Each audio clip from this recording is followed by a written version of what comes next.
আসসালামু আলাইকুম।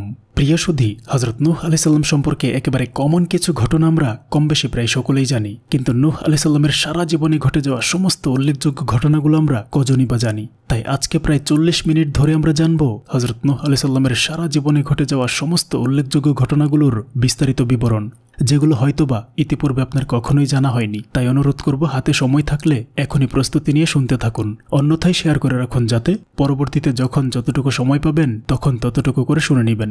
তো চলুন শুরু করা যাক। হযরত নূহ আলাইহিস সালাম আল্লাহ তাআলার নির্দেশক্রমে কওমকে দ্বীনের দাওয়াত দিতে গিয়ে পদে পদে নির্যাতিত হয়েছেন। তার উপর ধর্মদ্রোহীদের অত্যাচারের ঘটনা এতটাই করুণ হয়েছিল যে কোনো ভাষায় তা বর্ণনা করা সম্ভব নয়। এই জন্য জীবনের প্রথম দিকের অধিকাংশ সময় তিনি কেঁদে কাটাতেন, যার ফলে তাকে নূহ বলে সম্বোধন করা হতো। নূহ শব্দের অর্থ কান্নাকাটি। পরবর্তী সময় আল্লাহ তাআলাও তাকে এই নামে সম্বোধন করে বিভিন্ন নির্দেশ দিয়েছেন। যেমন পবিত্র কোরআনে আল্লাহ তাআলা ঘোষণা করে দেন, আমি নূহকে তার সম্প্রদায়ের প্রতি এই নির্দেশ সহ পাঠিয়েছিলাম যে তুমি তোমার জাতিকে সতর্ক করো তাদের উপর যন্ত্রণাদায়ক আযাব আসার পূর্বে।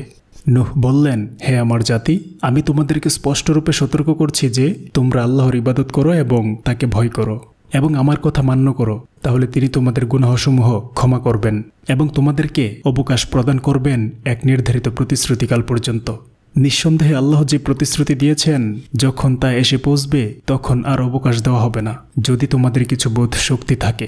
তিনি বললেন, হে আমার রব, আমি আমার সম্প্রদায়কে আহ্বান করলাম, দিনরাত আহ্বান করেছি, কিন্তু আমার আহ্বান তাদের পলায়ন প্রবণতায় বৃদ্ধি করেছে। আর আমি যখনই তাদেরকে আহ্বান করেছি যেন আপনি তাদেরকে ক্ষমা করেন, তখনই তারা নিজেদের কর্ণসমূহে আঙ্গুল দিতে লাগলো এবং নিজেদের উপর কাপড় মুড়ি দিতে লাগলো এবং জিদ ধরল এবং অত্যন্ত উদ্যত প্রকাশ করল। অনন্তর তাদেরকে ডাকলাম, প্রকাশ্যে আবার আমি তাদেরকে উচ্চ সুরে ডাকলাম এবং চুপি চুপি উপদেশ দিলাম। মোট কথা, আমি তাদেরকে বললাম, তোমাদের প্রতিপালকের নিকট ক্ষমা প্রার্থনা করো, নিঃসন্দেহে তিনি অতিশয় ক্ষমাশীল। সূরা নূহ আয়াত 1 থেকে 10। আল্লাহ পাক বলেন, আর তারা তাদের লোকদের বলেছিল, কখনো তোমরা তোমাদের দেবদেবীদেরকে ত্যাগ করো না, আর ওয়াদ, সোয়া, ইয়াগুস, ইয়াউক এবং নাসরকে ছেড়ো না। সূরা নূহ আয়াত 23। পরিশেষে তারা বিরক্ত হয়ে বলতে লাগলো, হে নূহ, আর আমাদের সঙ্গে ঝগড়া কলহ না করে আমাদের এই অমান্য করার দরুন তোমার খোদাকে বলে যে আযাব আনয়ন করতে পারো নিয়ে আসো। তাদের এই উক্তিটি আল্লাহ পাক পবিত্র কোরআনে এভাবে উল্লেখ করেছেন। তারা বলতে লাগলো, হে নূহ, তুমি আমাদের সাথে বিতর্ক করছো এবং অনেক বেশি বিতর্ক করে ফেলেছ, সুতরাং এখন যেই সম্বন্ধে তুমি আমাদেরকে ভয় দেখিয়েছ তা নিয়ে আসো, যদি তুমি সত্যবাদী হও। সূরা হুদ আয়াত 32। হযরত নূহ আলাইহিস সালাম তাদের কথা শুনে জবাব দিলেন, আল্লাহর আযাব আমার আয়ত্তে নয়, তা তো তার আয়ত্তেই রয়েছে। যিনি আমাকে রাসূল রূপে পাঠিয়েছেন, তিনি চাওয়া মাত্র সবকিছুই হয়ে যাবে। পবিত্র কোরআনের ইরশাদ হয়েছে, হযরত নূহ আলাইহিস সালাম বললেন, আল্লাহ চাইলে সেই আযাব অবশ্যই আনয়ন করবেন এবং তোমরা এটাকে ব্যর্থ করতে পারবে না। সূরা হুদ আয়াত 33। মোট কথা, হযরত নূহ আলাইহিস সালাম যখন শিয়া সম্প্রদায়ের লোকদের হেদায়েতের ব্যাপারে সম্পূর্ণ নিরাশ হয়ে পড়লেন এবং তাদের হঠকারিতা তার নিকট স্পষ্ট হয়ে গেল, কুরআনুল কারীমের স্পষ্ট বর্ণনা অনুযায়ী তার 950 বছর অক্লান্ত ও অবিরাম হেদায়েত এবং তাবলীগের প্রতিক্রিয়া তাদের উপর দেখতে না পেয়ে তিনি নিতান্তই পেরেশান হয়ে পড়লেন। হযরত নূহ আলাইহিস সালাম জাতির মধ্যে ঘুরে ঘুরে দ্বীনের দাওয়াত পেশ করতেন।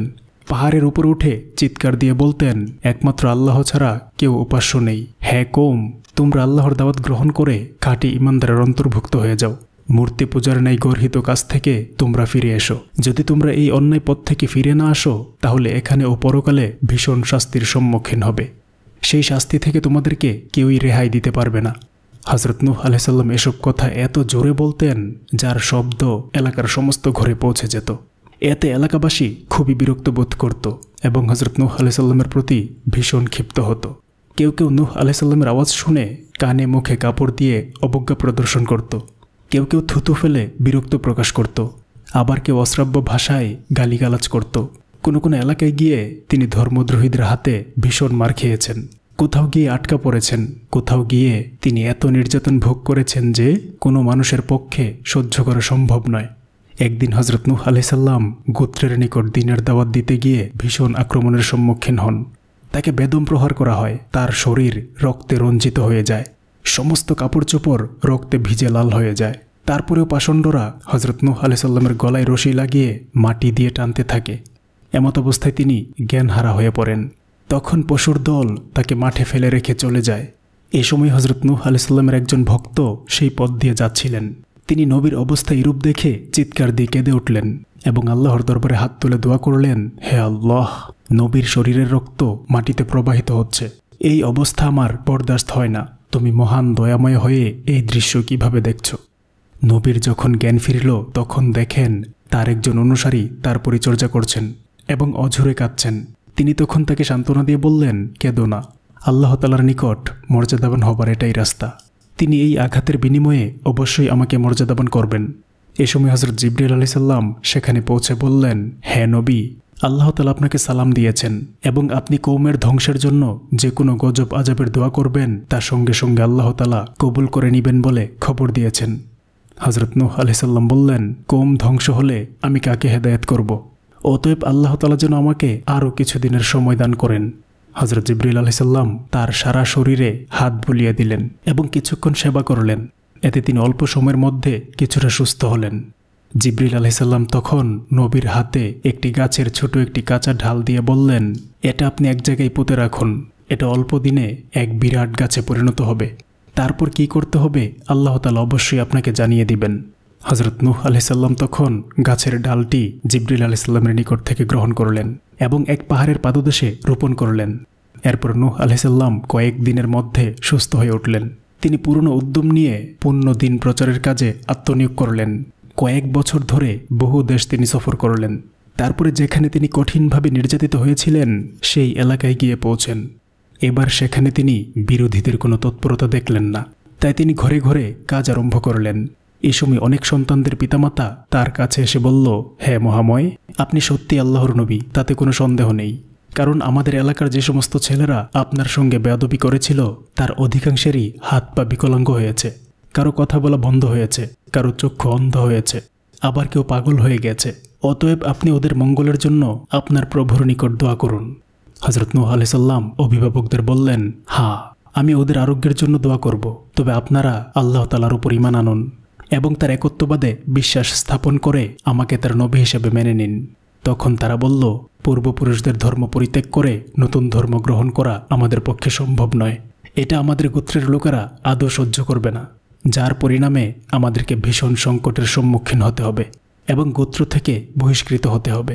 হযরত নূহ আলাইহিস সালাম সেখান থেকে বের হয়ে সম্মুখ দিকে অগ্রসর হচ্ছিলেন। এমন সময় একদল ছেলেরা চিৎকার দিয়ে বলল, ওই যে পাগলটা মরেনি, আবার এসেছে। এই বলে তার প্রতি পাথর নিক্ষেপ শুরু করল। হযরত নূহ আলাইহিস সালাম এবারেও রক্তাক্ত হলেন। অতি কষ্টে এলাকা থেকে দ্রুত চলে আসলেন। অতঃপর আল্লাহ তাআলার দরবারে ফরিয়াদ করে বললেন, হে আল্লাহ, তোমার ন্যস্ত করার দায়িত্ব পালন করতে আমি অবহেলা করিনি, কিন্তু কোনো ক্রমে জাতিকে তোমার পথে আনা সম্ভব হলো না। উপরন্তু অত্যাচার ও প্রহরে আমার শরীর জর্জরিত হয়েছে। এখন তুমি উপযুক্ত ব্যবস্থা গ্রহণ করো। নূহ আলাইহিস সালামের দোয়ার সঙ্গে সঙ্গে হযরত জিবরিল আলাইহিস সালাম সেখানে অবতীর্ণ হয়ে নূহ আলাইহিস সালামকে বললেন, আমি কয়েক বছর পূর্বে যেই গাছের ডালটি আপনাকে দিয়েছিলাম আপনি উহা রোপণ করেছিলেন। সেই ডালটি এখন একটি বৃহৎ বৃক্ষে পরিণত হয়েছে। আপনি উক্ত বৃক্ষটি কেটে তক্তা করুন, অতঃপর উহা দ্বারা একটি জাহাজ তৈরি করুন। জাহাজ তৈরি হলে আপনার ভক্তবৃন্দকে নিয়ে তাতে আরোহণ করবেন। বাকি যারা আপনার অবাধ্য হিসেবে পৃথিবীতে থাকবে তাদেরকে আল্লাহ তাআলা এক মহাপ্লাবন দিয়ে ধ্বংস করে দিবেন। আল্লাহর এই গজব থেকে কেউই রেহাই পাবে না।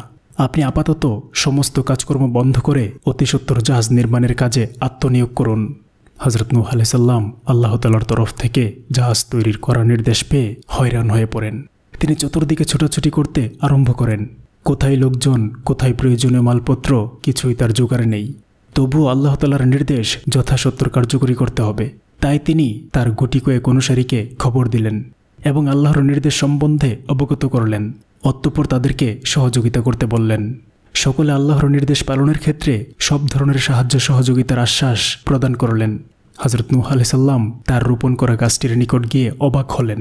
মাত্র কয়েক বছরের মধ্যে সেই ক্ষুদ্র ডালটি এক বিশাল বৃক্ষে রূপ নিয়েছে। গাছটি 600 গজ লম্বা এবং 400 গজ বিস্তৃত হয়ে মানুষের একটি প্রদর্শনী বস্তুতে পরিণত হয়েছিল। বহু দূর দূরান্ত থেকে মানুষ এসে গাছটি দর্শন করত। হযরত নূহ আলাইহিস সালামের ভক্ত উম্মতদের মধ্যে এক ব্যক্তি ছিল অসাধারণ শক্তির অধিকারী। তার নাম ছিল আহাম। সে একা কয়েক শত মানুষের সাথে লড়তে ভয় পেত না। হযরত নূহ আলাইহিস সালাম যখন গাছটি কাটার জন্য সেখানে উপস্থিত হলেন তখন আহামও তার সঙ্গে ছিল। গাছটি কাটার সময় এলাকার বহু লোক গাছটি কাটতে বাধা প্রদান করল। হযরত নূহ আলাইহিস সালাম বললেন, গাছ কাটার জন্য তিনি আল্লাহ তাআলার নির্দেশ পেয়েছেন, অতএব গাছটি থেকে কাটতে হবে। তখন কতিপয় ছেলে এসে হযরত নূহ আলাইহিস সালামের হাত থেকে অস্ত্র কেড়ে নিল। আহাম এই দৃশ্য দেখে 5টি ছেলেকে মেরে ফেলল এবং নিজ হাতে অস্ত্র ধরে অল্প সময়ের মধ্যে গাছটি ভূপাতিত করল। এই অবস্থা দেখে স্থানীয় লোকেরা আর কেউ বাধা প্রদান করতে সাহস পেল না। এই মর্মে আল্লাহ তাআলা বলেন, বরং আমার তত্ত্বাবধানের এবং আমার ওহী অনুসারে একটি নৌকা বানানোর কাজ শুরু করো। আর মনে রেখো, যারা জুলুম করেছে তাদের অনুকূলে তুমি আমার কাছে কোনো সুপারিশ করবে না। এরা সবাই এখন নিমজ্জিত হবে। নূহ কিস্তি প্রস্তুত করছিল, আর তার জাতির নেতৃবৃন্দের মধ্য হতে যেই এর কাজ দিয়ে যাচ্ছিল সে এর উপর বিদ্রূপ করছিল। সে বলেছিল, তোমরা যদি আমাদেরকে বিদ্রূপ করো তাহলে আমরাও তোমাদেরকে বিদ্রূপ করব। অতি শীঘ্রই তোমরা জানতে পারবে কার উপরে অপমান করা আযাব আসে আর কার প্রতি আসে স্থায়ী আযাব। সূরা হুদ আয়াত 37 থেকে 39। হযরত নূহ আলাইহিস সালাম কয়েকদিন বসে গাছ কেটে তক্তা বের করলেন এবং ছোট শাখা কেটে পেরেক বানিয়ে নিলেন। অতঃপর নূহ আলাইহিস সালামের সারা জীবনের হেদায়েতের ফসল মাত্র 40 জন উম্মত নিয়ে জাহাজ তৈরির কাজে হাত দেন। 1000 গজ লম্বা ও 400 গজ প্রস্থ এক জাহাজ তৈরির পরিকল্পনা নিয়ে কাজ আরম্ভ করলেন। নূহ আলাইহিস সালাম তার উম্মতদেরকে নিয়ে দিবারাত্র কাজ করতেন। এই জাহাজ তৈরির কাজে নূহ আলাইহিস সালাম ও তার সঙ্গীরা এত সাফল্য লাভ করলেন যাতে সাধারণ মানুষ অবাক হয়ে গেল। এই ক্ষেত্রে আল্লাহ তাআলা হয়তোবা ফেরেশতা দ্বারা সাহায্য করেছিলেন, যাতে করে প্রতিদিন কয়েক শত মানুষের পক্ষে যা করা সম্ভব ছিল না তা তারা সমাধা করে ফেলতেন। 40 দিন কাজ করার পর দেখা গেল জাহাজের কাজ প্রায় শেষ। এরপর সপ্তাহখানিকের মধ্যে তিনি জাহাজের সম্পূর্ণ কাজ সমাধান করে ফেললেন। দেশের হাজার হাজার মানুষ জাহাজ নির্মাণের খবর শুনে প্রতিদিন দেখতে আসে এবং বিদ্রূপের হাসি হাসে, কারণ মরুভূমির মধ্যে জাহাজ তৈরির কাজটা একটা হাস্যকর ব্যাপার ছাড়া আর কি হতে পারে। জাহাজ নির্মাণের কাজ সমাপ্ত করে হযরত নূহ আলাইহিস সালাম আল্লাহ তাআলার পরবর্তী নির্দেশের অপেক্ষা করতে থাকেন। এভাবে কয়েকদিন পার হয়ে গেল। হঠাৎ একদিন দেখা গেল কারা যেন রাতের অন্ধকারে জাহাজের মধ্যে পায়খানা প্রস্রাব করে সর্বনাশ করেছে। হযরত নূহ আলাইহিস সালামের আর বুঝতে বাকি রইল না এটা কাদের কাজ। তিনি দুর্বল, ওদের সঙ্গে মোকাবেলায় অগ্রসর হওয়া তার পক্ষে সম্ভব নয়। তাই তিনি আল্লাহ তাআলার দরবারে নালিশ করে রাখলেন। ওদিকে বিধর্মীরা উল্লাস করে জাহাজে পায়খানা করতে লাগলো। দিন দিন তাদের সংখ্যা বৃদ্ধি পেল। এখন শুধু রাতে নয়, দিনের বেলায়ও দলে দলে মানুষ এসে জাহাজে প্রস্রাব পায়খানা করে যেতে থাকে। একাধারে 15 দিন যাবৎ এভাবে চলার পর দেখা গেল পায়খানা ও প্রস্রাবে জাহাজ প্রায় ভর্তি হয়ে গেছে। হযরত নূহ আলাইহিস সালাম মাঝে মাঝে এসে দূর থেকে দৃশ্য দেখে যান এবং বুক ভাসিয়ে কাঁদতে থাকেন। তার উম্মতগণের অবস্থাও একই রূপ। এর মধ্যে একদিন এক অন্ধ ব্যক্তি জাহাজে পায়খানা করার সময় পা ফসকে জাহাজে পড়ে যায় এবং মলমূত্রের মধ্যে একেবারে ডুবে যায়। তারপর সে কোনোরকম সাঁতরে উপরে উঠে দেখে তার চোখের অন্ধত্ব দূর হয়ে গেছে। শস্য শ্যামল ধরণী তার রূপ নিয়ে অন্ধের সম্মুখে হাজির হয়েছে। তখন সে আনন্দে আত্মহারা হয়ে নিজ গোত্রের নিকট ছুটে গিয়ে ঘটনা বলল। গোত্রের মানুষেরা প্রথম তাকে বিশ্বাস করতে পারেনি। পরে নানা রকম পরীক্ষা নিরীক্ষা করে তারা মহাভাবনায় পতিত হল। এই খবর ক্রমান্বয়ে সর্বত্র ছড়িয়ে পড়তে লাগলো। ঘটনার সত্যতা যাচাইয়ের জন্য একদল লোক রাত্রিবেলায় একজন অন্ধকে নিয়ে জাহাজের মধ্যে ফেলে দিল। অন্ধ সেখানে চুপ খেয়ে উপরে উঠে আসলে সঙ্গে সঙ্গে তার অন্ধত্ব দূর হলো। অন্ধ ব্যক্তি পৃথিবীর সবকিছু পরিষ্কারভাবে দেখতে পাচ্ছে। পরপর 2টি অন্ধ দৃষ্টিশক্তি ফিরে পেল। এবারে দেশে এক ভীষণ আলোড়ন সৃষ্টি হলো। এখন আর কেউ সেখানে পায়খানা করার জন্য যায় না। এখন সেখানে অন্ধদের যাতায়াত আরম্ভ হলো। যেই অন্ধ জাহাজে ডুব দিয়ে আসে তার অন্ধত্ব আর থাকে না। প্রতিদিন শত শত অন্ধ ব্যক্তিরা আরোগ্য লাভ করার পরে পঙ্গু, অচল, লোলা জাতীয় সংক্রান্ত ব্যক্তিরা গিয়ে জাহাজের মলমূত্রের মধ্যে ডুব দিতে আরম্ভ করল। আল্লাহর মহিমায় তারাও আরোগ্য লাভ করল। এরপর শুরু হলো অন্যান্য ব্যাধিগ্রস্ত লোকদের যাতায়াত। তারাও ক্ষণিকের মধ্যে আরোগ্য লাভ করতে লাগলো। তখন দেশ বিদেশ হতে মানুষের ঢল নেমে আসতে শুরু হলো। শুধু মলমূত্র ব্যবহারেই তারা ফিরত না, বরং পাত্র ভরে ভরে মলমূত্র নিয়ে যেতে শুরু করলো। সপ্তাহখানিকের মধ্যে জাহাজের মলমূত্র শেষ হয়ে গেল। এরপর যারা দেশ বিদেশ থেকে আসলো তারা জাহাজ ধুয়ে পানি নিতে শুরু করলো। শেষের দিকে ধুয়ে মুছে নিবার ক্ষেত্রে ভীষণ প্রতিযোগিতা ও কারাকারি শুরু হলো। 15 দিন অতিবাহিত হওয়ার পর যখন জাহাজ সম্পূর্ণ ঝকঝকে পরিষ্কার হয়ে গেল, তখন আল্লাহ তাআলা হযরত নূহ আলাইহিস সালামকে আদেশ দিলেন, তোমার খাঁটি উম্মতদেরকে এবং পৃথিবীর সমস্ত পশু পক্ষী থেকে এক জোড়া করে জাহাজে ওঠাও। হযরত নূহ আলাইহিস সালাম আল্লাহ তাআলার নির্দেশ শুনে খুবই বিব্রত বোধ করলেন, কারণ পৃথিবীর বিভিন্ন স্থানে বিভিন্ন প্রাণীর বাস। অতএব সারা পৃথিবী ঘুরে অল্প সময়ের মধ্যে কিভাবে এগুলো তিনি সংগ্রহ করবেন, বিষয়টি তার নিকট অত্যন্ত কঠিন বলে মনে হতে লাগলো। তখন হজরত জিবরাইল আলাইহিস সালাম হজরত নূহ আলাইহিস সালামের কাছে উপস্থিত হয়ে বললেন, এ ব্যাপারে আপনি আদৌ চিন্তাযুক্ত হবেন না, আল্লাহ তাআলা এ বিষয়ে আপনাকে সাহায্য করবেন। এই কথা শুনে হজরত নূহ আলাইহিস সালাম আশ্বস্ত হলেন। নূহ আলাইহিস সালামকে আরও বলা হলো, আপনি বিলম্ব না করে অতি সত্বর এই কাজ সমাধা করুন, কারণ কয়েকদিন পরেই এক মহাপ্লাবন আসছে, তাতে পৃথিবী তলিয়ে যাবে। হজরত নূহ আলাইহিস সালাম আল্লাহ তাআলার আদেশক্রমে বিভিন্ন জায়গায় সফর আরম্ভ করলেন এবং সকল জায়গা থেকে সম্ভাব্য সকল প্রাণী বৃক্ষ সংগ্রহ করতে শুরু করলেন। আত্মীয় স্বজনদেরকে মহা বিপদের পূর্বাভাস দিলেন এবং জাহাজে অবস্থান গ্রহণের জন্য বললেন। আত্মীয় স্বজনেরা তার কথার প্রতি তেমন ভ্রুক্ষেপ করল না। ইতিমধ্যে দেখা গেল বন জঙ্গল থেকে বিভিন্ন জাতের প্রাণীরা কোনো খবর ব্যতি রেখেই জাহাজের নিকট এসে ভিড় জমিয়েছে। হজরত নূহ আলাইহিস সালাম জাহাজের নিকট এসে প্রাণীদেরকে তাদের নির্দিষ্ট স্থানে উঠিয়ে নিলেন। জাহাজটি ছিল বহুতল বিশিষ্ট, উপরে কয়েক তলা ছিল মানুষের স্থান, পরবর্তী কয়েক তলা জীবজন্তু ও পশু পক্ষীর স্থান, তারপরে কয়েক তলা ছিল উদ্ভিদ ও তরলতার স্থান। হজরত নূহ আলাইহিস সালাম ও তার উম্মতেরা অদম্য চেষ্টা করে সকল প্রাণীদেরকে জাহাজে ওঠানোর কাজ সমাপ্ত করেন। এর মধ্যে হজরত নূহ আলাইহিস সালামের আত্মীয় স্বজনদের সংখ্যা ছিল খুবই কম। এমনকি হজরত নূহ আলাইহিস সালামের ছেলে কেনান জাহাজে উঠতে রাজি হল না। হজরত নূহ আলাইহিস সালাম বারবার তাকে বলেছেন, কিন্তু সে কোনো কথা গ্রাহ্য করেনি। সর্বশেষে হজরত নূহ আলাইহিস সালাম ক্রোধান্বিত হয়ে ছেলেকে বললেন, উঠ শয়তান, জাহাজে ওঠ। এই কথা বলার সঙ্গে সঙ্গে ইবলিশ সকলের অলক্ষ্যে লাফ দিয়ে জাহাজে উঠে বসল, কিন্তু কেনান আর উঠল না। তখন তিনি নিরুপায় হয়ে আল্লাহর দরবারে ফরিয়াদ করে বললেন, হে আল্লাহ, তুমি একসময় আমাকে বলেছিলে যে আমার পরিবারবর্গকে ধ্বংসের কবল থেকে রক্ষা করবে, সেই মর্মে আমার সন্তান কেনানকে রক্ষা করো। আল্লাহ তাআলা তার উত্তরে বললেন, তুমি আল্লাহর নবী, আর কেনান কাফের, অতএব সে তোমার পরিবারবর্গের লোক হওয়ার যোগ্য নয়, তার কথা ছেড়ে দাও। পৃথিবীর সবচেয়ে বড় মহাপ্লাবনের দিন ভোররাত থেকে আকাশ থেকে গরম পানির বর্ষণ শুরু হলো, আর মাটি ফেটে উঠতে শুরু করলো ভীষণ ঠান্ডা পানি। উভয় পানির মিশ্রণ যখন ঘটল তখন শুরু হলো বাতাসের রৌদ্র রোষ। সময় যত অতিবাহিত হতে লাগলো, বাতাস ও পানির প্রচণ্ডতা ততই বৃদ্ধি পেতে শুরু করলো। দেখতে দেখতে মাটির উপর অনেক পানি জমে গেল। দুপুরের মধ্যে শুষ্ক মরুভূমির উপর দিয়ে বয়ে যেতে শুরু করলো প্রচণ্ড স্রোত। হজরত নূহ আলাইহিস সালামের জাহাজ পানির উপর ভেসে উঠল। তখন কিছু লোক পানির উপর দিয়ে সাঁতরে জাহাজের নিকট আসতে চেষ্টা করছিল, কিন্তু স্রোতের আক্রমণে তাদেরকে অন্যদিকে ভাসিয়ে নিয়ে গেল। এই সম্পর্কে পবিত্র কোরআনের বর্ণনা হলো, আল্লাহ তাআলা বলেন, অর্থাৎ আমি তার কাছে ওহী করলাম, আমার তত্ত্বাবধানে এবং আমার ওহী অনুসারে নৌকা তৈরি করো।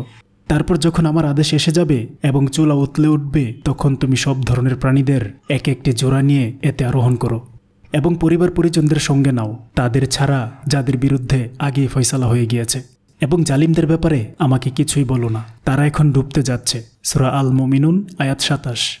উল্লিখিত আয়াতের একটি শব্দের অর্থ বলতে ভূমি বুঝিয়েছেন এবং কেউ কেউ এর অর্থ করেছেন ভূমির উপরের অংশ, কেউ বলেছেন এর অর্থ হল প্রভাতের উদয়, কিন্তু এর বাহ্যিক অর্থ হল চুলা। উল্লিখিত আয়াতের বর্ণনা দৃষ্টে মনে হয় এমন কোনো বিশেষ চুলা বা উনুন পূর্ব থেকে নির্দিষ্ট করা ছিল, যে উনুনের তলদেশ ফেটে যখন পানি উঠতে থাকবে তখনই বুঝতে হবে যে মহাপ্লাবনের সূচনা হলো। পবিত্র কোরআনের অন্যত্র বলা হয়েছে, অর্থাৎ এইভাবে যখন আমার আদেশ এলো আর সেই চুলাটি উতলে উঠল, তখন আমি বললাম, প্রত্যেক ধরনের জন্তু জানোয়ার এক এক জোড়া নৌকায় উঠিয়ে নাও, তোমার পরিবারের লোকদেরকেও, অবশ্য তাদের ব্যতীত যাদেরকে পূর্বে চিহ্নিত করা হয়েছে, এতে তুলে নাও, আর সেই লোকদেরকেও এতে বসাও যারা ঈমান এনেছে। তবে নূহের সাথে ঈমান এনেছে তাদের সংখ্যা ছিল অত্যন্ত কম। সূরা হুদ আয়াত 40। মহান আল্লাহ তাআলা হযরত নূহকে আদেশ দিলেন, অর্থাৎ তারপর যখন নিজের সাথীদের নিয়ে নৌকায় আরোহণ করবে তখন বলবে, আল্লাহর শুকর, যিনি আমাদের উদ্ধার করেছেন জালিমদের হাত থেকে, আর বলো, হে রব, আমাকে নামিয়ে দাও বরকতপূর্ণ স্থানে এবং তুমি সর্বোত্তম স্থান দানকারী। সূরা আল মুমিনুন আয়াত 28-29। এবার হযরত নূহ আলাইহিস সালাম তার অনুসারীদেরকে আদেশ করেছিলেন নৌকায় ওঠার জন্য। পবিত্র কোরআনে বলা হয়েছে, অর্থাৎ নূহ বলল, তোমরা এতে উঠে বসো, আল্লাহর নামেই এটা চলতে থাকবে এবং স্থিতি লাভ করবে, আমার রব বড়ই ক্ষমাশীল করুণাময়। সূরা হুদ আয়াত 41। আযাবের ধরনটা কেমন ছিল?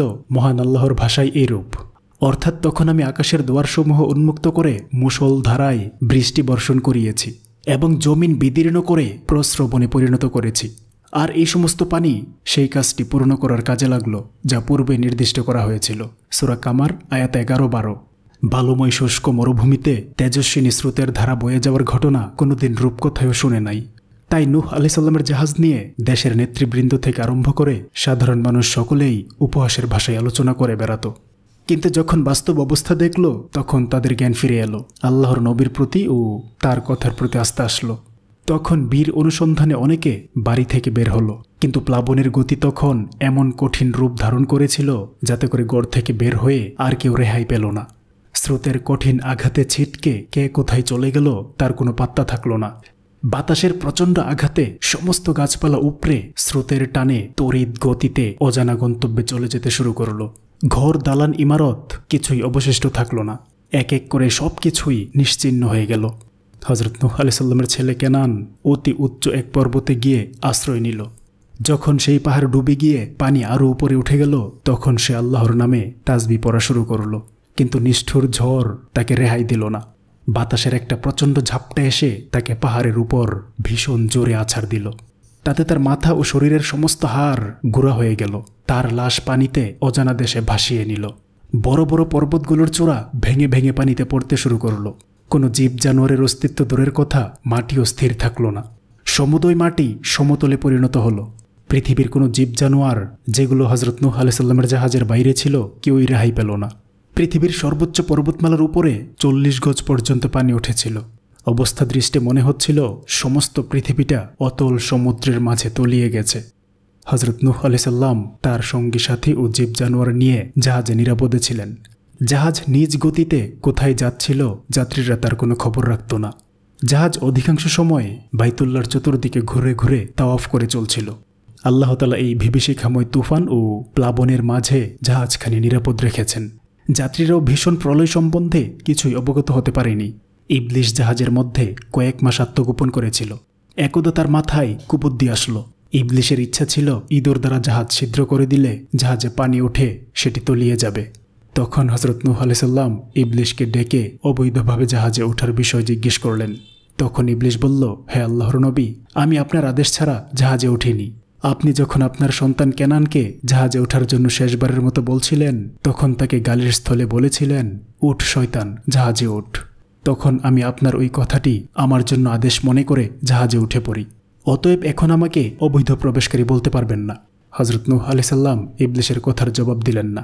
অতএব তিনি জাহাজের নিরাপত্তার জন্য অন্য তলায় বসবাসরত বিড়ালকে ডেকে জাহাজের তলদেশে পাঠিয়ে দিলেন। বিড়াল দেখে ইঁদুর আত্মসমর্পণ করল। বিড়াল তখন ইঁদুরকে এনে হযরত নূহ আলাইহিস সালামের সম্মুখে হাজির করে দিল। ইঁদুর কাকুতির সাথে হযরত নূহ আলাইহিস সালামের নিকট আরজ করে বলল, ইবলিশ জাহাজের একজন দায়িত্বপূর্ণ ব্যক্তি, অতএব তার আদেশকে আমরা বিশেষভাবে গুরুত্ব দিয়ে জাহাজ কাটার কাজ শুরু করি। এখন আমরা আমাদের ভুল ধরতে পেরেছি, অতএব আমাদের ভুলের জন্য আল্লাহর দরবারে ক্ষমা প্রার্থী। দীর্ঘ 40 দিন যাবৎ আকাশ থেকে অবিরাম বৃষ্টি এবং মাটি ফেরে পানি ওঠায় যখন সারা পৃথিবী পানির অতল তলে তলিয়ে গেল তখন শুধুমাত্র হযরত নূহ আলাইহিস সালামের জাহাজখানি ছোট একটি কচুরিপানার ন্যায় বাসমান ছিল। দিগন্তহীন জলরাশির মাঝে আর কোনো কিছুর অস্তিত্বের চিহ্ন ছিল না। হযরত নূহ আলাইহিস সালামের জাহাজখানি একাধারে 6 মাস 8 দিন যাবৎ পানির উপর ভেসেছিল। তারপর আল্লাহ তাআলা আসমানকে বর্ষণ বন্ধ করতে এবং জমিনকে পানি উদ্গীরণ করতে নিষেধ করলেন। তখন থেকে ধীরে ধীরে পানি কমতে শুরু করলো, বাতাস বন্ধ হলো এবং স্রোতের বেগ স্থিমিত হলো। এই সময় জাহাজখানি জুদি পাহাড়ে এসে ঠেকল। আস্তে আস্তে অন্যান্য পর্বতচূড়া দৃশ্যমান হতে লাগলো। আল্লাহর আযাবে নিমজ্জিত হয়ে যখন ইসলামের শত্রুগণ নিশ্চিহ্ন হয়ে গেল তখন আযাবের এলাকাসমূহ পূর্বের ন্যায় হয়ে গেল। মহান আল্লাহ আদেশ দিলেন, অর্থাৎ নির্দেশ হলো, হে জমিন, তোমার সব পানি গিলে ফেলো আর আকাশ থেমে যাও। তারপর পানি জমিনে বসে গেল এবং ফাইসালা চূড়ান্ত হয়ে গেল। নৌকা যদি পর্বতের গায়ে এসে ভিড়ল। তারপর বলে দেওয়া হলো, জালিম লোকজন দূর হয়ে গেল। সূরা হুদ আয়াত 44। হযরত নূহ আলাইহিস সালামের জাহাজ পর্বতের উপর এমনভাবে আটকে গেল যাতে সকল প্রাণীর ওঠানামা সহজ হয়। হযরত নূহ আলাইহিস সালাম প্রথমে জুদি পাহাড়ের উপর অবতরণ করেন। অতঃপর তার উম্মতেরা অবতরণ করেন। তারা চতুর্দিকে চেয়ে দেখল পানিতে পৃথিবী ছেয়ে আছে। উম্মতেরা পাহাড়ের উপর অবতরণ করে সেখানে থাকার মতো ঘর তৈরির কাজে আত্মনিয়োগ করল। কাঠের অভাবে পাথরের উপর পাথর রেখে দেয়াল তৈরি করল। এইভাবে ছোট ছোট ঘর তৈরির কাজে সকলে ব্যস্ত হলো।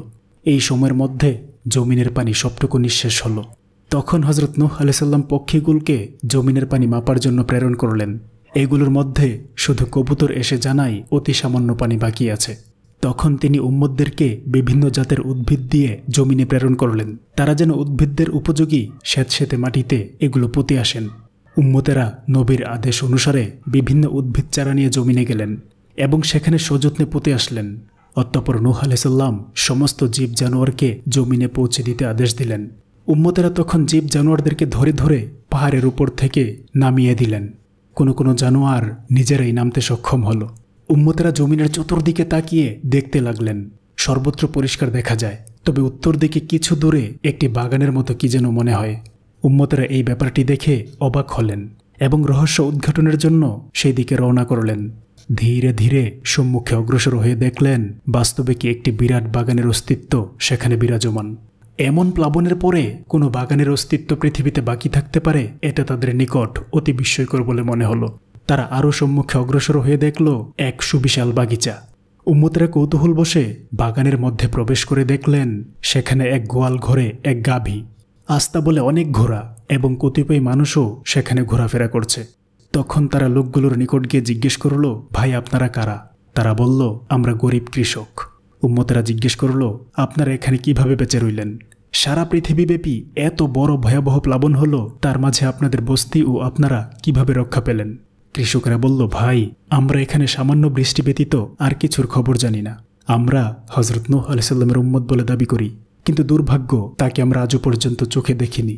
তাকে এক নজর দেখার জন্য আল্লাহর দরবারে সেজদায় পড়ে আমার আম্মা আজ কয়েক বছর যাবৎ কান্নাকাটি করে দিন গুজরান করছেন। তিনি ওই ঝুপড়িতে থাকেন এবং নবীর সাক্ষাতের জন্য ব্যাকুল হয়ে কাঁদেন। আমরা তার 18 জন সন্তান সন্ততি সদা সর্বদা তার খেদমত করে থাকি, তার উপদেশ অনুসারে চলি এবং যুগের নবী হযরত নূহ আলাইহিস সালামের অনুসন্ধানে দেশ দেশান্তরে ঘুরে বেড়াই। বর্তমানে আমাদের আম্মার অসুস্থতার জন্য কেউ নবীর সন্ধানে বাইরে যেতে পারেনি, তাই আমরা সকলেই আম্মার নিকটে আছি। আমরা চাষাবাদ করি এবং বাগানে ফলমূল উৎপাদন করে জীবন ধারণ করে থাকি। উম্মতেরা এসব লোকের কথা শুনে বলল, ভাই তোমার আম্মার নিকট আমাদেরকে একটু নিয়ে যাবে? তারা বলল, চলুন। তিনি তখন কিছুটা সুস্থ। উম্মতেরা তাদের সঙ্গে রওনা হলো। বিশাল সেই বাগান মনে হয় যেন কয়েকটি গ্রাম জুড়ে বাগানের পর বাগান রয়েছে। অনেকক্ষণ হাঁটার পরে তারা গিয়ে একটি গাছের পাতার তৈরি ঘরের নিকট পৌঁছল। অতঃপর তাদের একজনে ঘরে ঢুকে তার আম্মাকে মেহমান আগমনের খবর দিল। বৃদ্ধা তখন আনন্দে আত্মহারা হয়ে বললেন, এবার হয়তো আল্লাহ তাআলা হযরত নূহ আলাইহিস সালামের খাস উম্মতদের সাথে সাক্ষাতের নসিব দান করবেন। এই বলে বৃদ্ধা তাদেরকে ঘরে নিয়ে আসার জন্য ছেলেদেরকে বললেন। তখন উম্মতেরা বৃদ্ধার নিকট গমন করল। বৃদ্ধা তাদেরকে দেখে বললেন, বাবা আজ আমি ধন্য। তোমাদের ন্যায় নবীর প্রিয় ব্যক্তিদের সঙ্গে সাক্ষাতের সৌভাগ্য আল্লাহ আমাকে এত সহজে দান করবেন তা কোনোদিন কল্পনা করিনি। আমি হযরত নূহ আলাইহিস সালামের সাথে স্বপ্নে কিছুটা সম্পর্ক রাখার সৌভাগ্য লাভ করেছিলাম, কিন্তু বাস্তবে তাকে দর্শন করার সৌভাগ্য আমার হয়নি। তাই দিবারাত্রি আল্লাহর দরবারে ফরিয়াদ করে বলি, হে আল্লাহ, আমার জীবনে অন্তত একবার নবীর দর্শন লাভের সৌভাগ্য দান করো। আপনারা যে নবীর একান্ত ঘনিষ্ঠ সহচর সেই খবর আমি পেয়েছি। আপনাদের দর্শন লাভে আমি অন্তরে যে কত তৃপ্তি লাভ করেছি তা আপনাদেরকে বলে বোঝাতে পারবো না। আমি আজ আপনাদের মারফত নবীর দরবারে সালামটুকু প্রেরণের সৌভাগ্য লাভ করেছি, তার কৃতজ্ঞতা প্রকাশ করার ভাষা আমার নেই। আপনারা আমার ও আমার সন্তানদের জন্য একটু দোয়া করুন যেন নূহ আলাইহিস সালামের প্রদর্শিত পথের সন্ধান লাভ করতে পারি। উম্মতেরা বৃদ্ধার অবস্থা দেখে অবাক হলেন এবং বললেন, আম্মা আপনি আল্লাহ তাআলার একজন অতি প্রিয় ব্যক্তি। আপনার পদমর্যাদার কথা আমরা এখানে বর্ণনা করব না। আমরা আপনার খবর ও আপনার কথা নবীর খেদমতে পৌঁছে দেব। আপনি আমাদের জন্য দোয়া করবেন। এই বলে উম্মতেরা বিদায় হলেন। অন্য এক বর্ণনা মতে শুধু একজন বৃদ্ধা মহিলার কথা উল্লেখ করা হয়েছে। ওদিকে আল্লাহ তাআলা নূহ আলাইহিস সালামকে হুকুম দিলেন তিনি যেন জাহাজ ভেঙে জুদি পাহাড়ের উপর একখানা মসজিদ নির্মাণ করেন এবং উম্মতের জন্য আবাসিক ঘর তৈরি করেন। জাহাজে নূহ আলাইহিস সালামের উম্মতের সংখ্যা ছিল প্রায় 250। তাদের মধ্য থেকে স্ত্রী পুরুষ মিলিয়ে জুদি পাহাড়ের উপর নির্মিত নতুন শহরের নামকরণ করেছেন সামানিন, অর্থ আশা। বাকি উম্মতদেরকে ইউরোপ, আফ্রিকা ও এশিয়ার বিভিন্ন স্থানে স্থায়ীভাবে বসবাসের আদেশ প্রদান করেন। ইবলিস জাহাজ থেকে অবতরণ করে সারা পৃথিবী ঘুরে কোথাও কোনো মানুষ বা প্রাণীর অস্তিত্ব খুঁজে পেল না। তখন সে হতাশ হয়ে নিষ্ক্রিয় জীবনযাপন শুরু করল।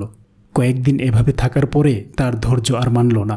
তখন সে সোজা নূহ আলাইহিস সালামের নিকট গিয়ে বলে, হে আল্লাহর নবী, আপনি আমার বিরাট উপকার করেছেন, প্লাবনের ভয়াবহতা থেকে আমাকে রক্ষা করেছেন। এই জন্য আমি বিশেষ কৃতজ্ঞতার বিনিময়ে আমি আপনাকে কিছু দিতে চাই। আপনি আমার নিকট কি চান? হযরত নূহ আলাইহিস সালাম বললেন, তোর নিকট চাইবার আমার কিছুই নেই, তবে একটি বিষয় চাইতে পারি, সেটা হলো আমার উম্মতদেরকে পথভ্রষ্ট করার চেষ্টা করিস না। শয়তান হযরত নূহ আলাইহিস সালামের কথার উত্তরে বলল, হুজুর, আমি আল্লাহর কসম করে বলতে পারি, জীবনে আমি কোনো মানুষকে অন্যায় করার জন্য প্ররোচিত করিনি, বরং এ ব্যাপারে মানুষেরাই চিরদিন আমাকে উত্ত্যক্ত করছে। আমি শুধুমাত্র অন্যায় কাজের সূচনা করে বিদায় নিতাম, পরে ওটাকে সঠিক রূপদানকারী বা সঞ্জীবিত করার দায়িত্ব চিরদিন বনি আদমেরাই পালন করেছে। দ্বিতীয়ত, আমি বিনা দাওয়াতে কোথাও গিয়ে উপস্থিত হই না। ঘন ঘন দাওয়াতের পরে হয়তো একবার গিয়ে দু একটি উপদেশ দিয়ে এসেছি, এর অতিরিক্ত কোনোদিন কিছু করিনি, আগামীতেও করব না। এই ওয়াদা আপনাকে দিতে পারি। যেমন ধরুন, জনৈক নবী ইন্তেকালের পরে আমি একখানা সুসজ্জিত ঘর নির্মাণ করে তার মধ্যে মৃত নবীর হুবহু আকৃতির একটি মূর্তি তৈরি করে রাখি। এরপর আমি কাউকে তার পূজা করতে দাওয়াত দেইনি। মানুষের এই স্ব ইচ্ছাই মূর্তির নিকটে এসে তার পূজা অর্চনা আরম্ভ করে। অল্পদিনে মজলিসটি ভালোই জমে গেল। বিভিন্ন স্থান থেকে দলে দলে মানুষ এসে এই পূজায় অংশগ্রহণ করতে থাকে। এমনকি শেষ দিকে মানুষ আল্লাহর পরিবর্তে নবীর মূর্তির নিকট নিজেদের ভাগ্য পরিবর্তনের জন্য প্রার্থনা করত। নিঃসন্তান রমণীরা সন্তান লাভের কামনা করত। অর্থহীনতা দূর করণার্থে মূর্তির নিকট তারা দয়া প্রার্থনা করত। কালক্রমে এখানে পুরোহিতের আস্তানা হয় এবং বার্ষিক মেলার নিয়ম প্রবর্তিত হয়। একসময় ধর্মপ্রাণ মুসলমানেরা নবীর মূর্তি নিয়ে এভাবে বাড়াবাড়ি ও শিরক করার প্রতিবাদে দল বেঁধে এসে নবীর মূর্তি রক্ষিত মন্দিরের উপর আক্রমণ করল। তখন পুরোহিত চিৎকার দিয়ে তার ভক্তবৃন্দকে ডাকল। বেশ লোক সেখানে সমবেত হল। তখন উভয় দলের মধ্যে প্রথমে কথাবার্তা, পরে ঝগড়া, শেষ পর্যন্ত মারামারি ও যুদ্ধে রূপ নিল। ধর্মপরায়ণেরা মনে করেছিল তাদেরকে আল্লাহ তাআলা সরাসরি সাহায্য করবেন, তাই তারা খালি হাতে সেখানে উপস্থিত হয়, আর ধর্মবিদ্রোহীরা অস্ত্রে শস্ত্রে সজ্জিত হয়ে সেখানে আসে। এই অবস্থায় মারামারি ও যুদ্ধের পরিণাম অত্যন্ত দুঃখজনক পর্যায়ে গিয়ে পৌঁছে। ধর্মপরায়ণের দল মার খেয়ে হতাহত হয়ে পলায়ন করতে বাধ্য হয়, আর ধর্মদ্রোহীরা বিজয় পতাকা উড়িয়ে আনন্দ করতে থাকে। এই বিষয়টি নিয়ে বৃদ্ধেরা ও বুদ্ধিজীবীরা আলোচনা করে এই সিদ্ধান্তে পৌঁছল যে যুদ্ধে যারা বিজয়ী হয়েছে তারাই হকপন্থী, আর যারা হেরে গেছে তারা বাতিলপন্থী। অতএব হকপন্থীদের সাথে থাকাই আমাদের নাজাতের একমাত্র পথ। এই বলে সারা দেশের অধিকাংশ মানুষ মূর্তি পূজায় অংশগ্রহণ করে। এই ক্ষেত্রে মানুষের কৃতকর্মের জন্য আমাকে আদৌ দায়ী করতে পারেন না। এইভাবে আদম সন্তান কাবিলকে আমি শুধু বলেছিলাম, তোমার অপরূপা সুন্দরী বোন একলিমাকে তোমার সাথে ভালো মানায়, অতএব ওকে ছেড়ে দেয়া তোমার ঠিক হবে না। দরকার হলে হাবিলকে পৃথিবী থেকে সরিয়ে দিয়েও তোমার উদ্দেশ্য সফল করা উচিত। এর অতিরিক্ত কথা আমি তাকে বলিনি। যার পরিণামে সেখানে কি বিরাট দুঃখজনক ঘটনা ঘটে গেছে এ ব্যাপারে আমাকে দায়ী করতে পারেন না। অনুরূপ বিবি হাওয়াকে বেহেশতে বসে শুধু গন্ধম গাছটি দেখিয়ে দিয়েছি এবং ফলের উপকারিতা সম্বন্ধে দু একটি কথা তাকে বলেছি, কিন্তু আমি নিজ হাতে ফল ধরিনি। বিবি হাওয়া নিজ হাতে ফল ছিঁড়েছেন, নিজে খেয়েছেন এবং আদমকে অচৈতন্য করে ফল খাইয়ে দিয়েছেন। পরে ভাগ্যদোষে যা হবার তাই হয়েছে, এই জন্য আমাকে দোষী করতে পারেন না। এভাবে কিয়ামত পর্যন্ত আমি বনি আদমকে কিছু পরামর্শদানের কাজ করে যাবার নিয়ত করেছি। আমার জন্য দোয়া করবেন, আল্লাহ যেন সহজে আমার আশা পূর্ণ করেন। হুজুর, আমার আরেকটি আদর্শ আছে, সেটা হলো আমি বাহ্যে মানুষের নিকট বেশি যাতায়াত করি না। আমি নবী রাসূলগণের সঙ্গলাভ পুণ্যের কাজ মনে করে তাদের সঙ্গে অধিক সময় কাটানোর ইচ্ছা রাখি। বাকি গোস কুতুব ও অলিদেরও কিছু সময় দেওয়ার চিন্তা করেছি। সাধারণ মানুষের সঙ্গে চলাফেরায় আমার মানিজ্যত রক্ষা পাবে না বলে আমি তাদের থেকে একটু দূরত্ব বজায় রেখে চলি। হুজুর, আমার কথায় কিছু মনে করবেন না। বর্তমানে দীর্ঘদিন যাবৎ আপনার সঙ্গে আছি, এটা কোনো অসৎ নিয়তে নয়, একমাত্র আমার জীবন রক্ষার জন্য। অতএব এখন বলুন, আমি আপনার কি খেদমত করতে পারি? হযরত নূহ আলাইহিস সালাম বললেন, আচ্ছা, নবীদের সঙ্গে থেকে যখন কাউকে রেহাই দাওনি তখন আমাকে কবে কি করছো? শয়তান বলল, হুজুর, আপনার কোনো ক্ষতি সাধনের চেষ্টা কখনোই আমি করিনি। তবে একদা রাত্রিবেলায় উটের গোশত দিয়ে উত্তম রূপে খাওয়া দাওয়া সেরে ঘুমিয়েছিলেন। ওই দিন আমি আপনার ঘুমের গভীরতা সৃষ্টির জন্য নানা রঙের স্বপ্নে আপনাকে বিভোর করে রেখেছিলাম, যাতে করে আপনার নামাজ কাজা হয়েছিল। হযরত নূহ আলাইহিস সালাম এই কথা শুনে বললেন, আস্তাগফিরুল্লাহ, আমি আর জীবনে পেট ভরে খানা খাবো না। শয়তান নীরব কথা শুনে বলল, আস্তাগফিরুল্লাহ, আমিও আর জীবনে উচিত কথা কারো নিকট বলবো না। হযরত নূহ আলাইহিস সালাম তখন বললেন, এখন তুই বিদায় হ, তোর আর কোনো খেদমত আমার প্রয়োজন নেই, আগামীতেও প্রয়োজন হবে না। শয়তান তখন নীরবে সেখান থেকে কেটে পড়ল। দ্বিতীয়বার আর কোনো দিন নবীর সম্মুখে হাজির হয়নি। হযরত নূহ আলাইহিস সালাম জুদি পাহাড়ে মসজিদ বসতবাড়ি স্থাপন করে চতুর্দিকে হেদায়েতের বাণী প্রচার করে বেড়াতেন। নবীর যেসব উম্মতেরা অনেক দূরে গিয়ে বসতি স্থাপন করে জীবনযাপন করতে আরম্ভ করে, তাদের সন্তানদেরকে শয়তান পরামর্শ দিয়ে পূর্ণ মূর্তি পূজার প্রচলন শুরু করে। হযরত নূহ আলাইহিস সালামের উম্মতেরা এই পূজা বন্ধ করার জন্য আপ্রাণ চেষ্টা করে, কিন্তু কোনো চেষ্টা আদৌ কার্যকরী হলো না। ধর্মদ্রোহীদের সংখ্যা সর্বত্র বৃদ্ধি পেতে লাগলো। কথিত আছে, শয়তান হযরত নূহ আলাইহিস সালামের ভাঙ্গা জাহাজ থেকে কাঠের একটি পেরেক চুরি করে তা দিয়ে কিছু অলৌকিক ঘটনা মানুষকে প্রদর্শন করতে সক্ষম হয়, যাতে করে এই কাজ দ্বারা মানুষকে সহজে সে পথভ্রষ্ট করতে পারে। উক্ত পেরেকটি জনৈক বৃদ্ধ মানুষের হাতে দিয়ে শয়তান বলেছিল, এটা দ্বারা তুমি মানুষের পূর্বের ও পরের মঙ্গল অমঙ্গল বলে দিতে পারবে, ছোটখাটো বিপদাপদ ঠেকাতে পারবে এবং পীড়া থেকে মানুষকে মুক্তি দিতে সক্ষম হবে। তবে এই কাজ করার জন্য সকলকে মূর্তি পূজা করতে বাধ্য করতে হবে। বৃদ্ধ শ্রদ্ধা ভরে উক্ত পেরেকটি শয়তানের নিকট থেকে গ্রহণ করে মানুষের মাঝে এক বিরাট আলোড়ন সৃষ্টি করতে সক্ষম হয়, যার ফলে পরবর্তীতে দেশের প্রায় অধিকাংশ মানুষ মূর্তি পূজার প্রতি আসক্ত হয়ে পড়ে। এটা ছিল হযরত নূহ আলাইহিস সালামের যুগে শয়তানের বিরাট বিজয়। হযরত নূহ আলাইহিস সালাম একাধারে ৯৫০ বছর জীবিত থেকে দিনের প্রচার কাজে জুদি পাহাড়ে ইন্তেকাল করেন। সেখানে মসজিদের পাশেই তাকে দাফন করা হয়। তার ভক্তবৃন্দারা শুধুমাত্র জুদি পর্বত এলাকায় সামানিন শহরে নিজেদের আদর্শ সমুন্নত রাখতে সক্ষম হয়েছিল। বাকি এলাকা আদর্শচ্যুত হয়ে শয়তানের পথ অনুসরণ করে। সম্মানিত সুধী, কোরআনে বর্ণিত হযরত নূহ আলাইহিস সালাম সম্পর্কে এই ছিল আমাদের আজকের সংক্ষিপ্ত আলোচনা। আমি ইসলামের ইতিহাস আর ঐতিহ্যগুলো জানতে এবং আপনাদেরকে জানাতে চেষ্টা করি এবং আরও চেষ্টা করি সর্বদা সত্য ইতিহাসগুলো আপনাদের সামনে তুলে ধরতে। তারপরেও আমার মধ্যে ভুল ত্রুটি থাকতেই পারে। বড় ধরনের কোনো ভুল যদি আপনার দৃষ্টিগোচর হয়, অনুগ্রহ করে কমেন্টের মাধ্যমে শুধরে দিলে কৃতজ্ঞ থাকব। আর ছোটখাটো ভুলগুলোকে ক্ষমার সুন্দর দৃষ্টিতে দেখলে অনুপ্রাণিত হব। সর্বোপরি আলোচনাটা যদি ভালো লাগে একটি লাইক দিতে পারেন, প্রচারের স্বার্থে আলোচনাটা শেয়ার করতে পারেন এবং নিয়মিত এই ধরনের আলোচনা পেতে অনুগ্রহ করে চ্যানেলটি সাবস্ক্রাইব করতে পারেন। আসসালামু আলাইকুম ওয়া রাহমাতুল্লাহি ওয়া বারাকাতুহু।